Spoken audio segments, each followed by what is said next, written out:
Hi, welcome back to the Greenfoot tutorial for Eduqas Computer Science. So what we're looking at now is using the thing called the counter class. Now this is the bane of every single student I've had so far.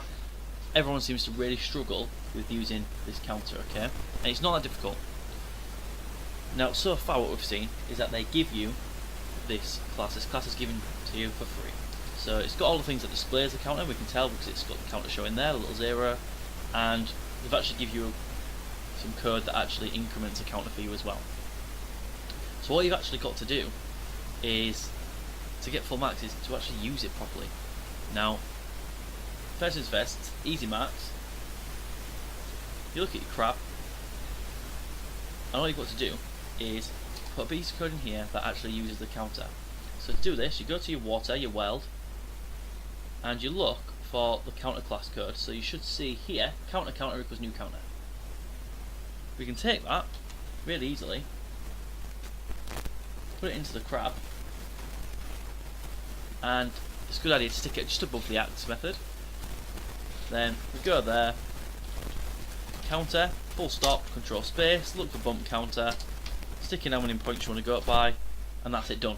Okay, so what we've done there is just got 2 marks by showing the counter and making it put the score up every time the crab touches a fish. So just compile that. So you see, it's got 3 points. I've taken 3 of those fish. Now this is the hard part. You've also got to edit the code so that a counter loses a point if a shark eats a fish.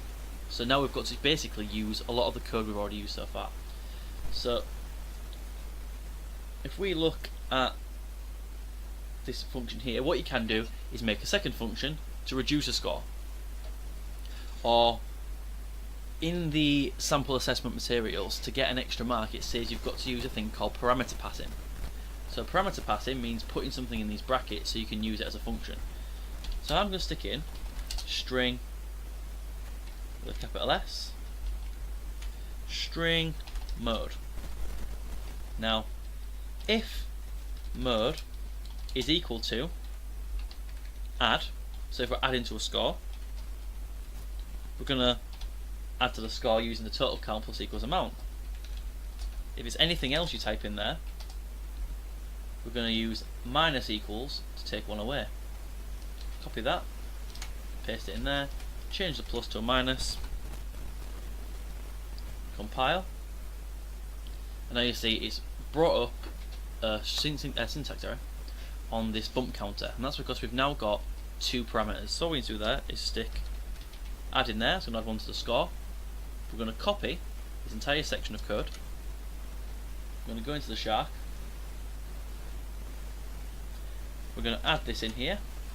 If we're touching the fish, it's going to, we don't need to play the sound anymore. It's going to remove the fish, and it's going to subtract a point. Now the other thing we don't have in this code that's stopping it working is the counter equals new counter, which I've just copied from there. Shouldn't be any worries. Now if we compile and run,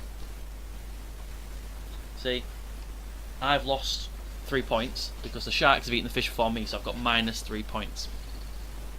And that's the counter done. Okay. The other way you could do it is in the counter class you could add a second function called reduce counter or something like that, which on this particular exam, just double checking, yes, it does say you got 2 marks, so you'd only get 1 out of 2 marks if you use 2 functions. If you did this little method, then you would indeed get the 2 marks. Okay. Now once the game's all finished and you're happy, the only last thing you've got to do is save the game as the name they give you. So in this example, it's called WJack Aquarium.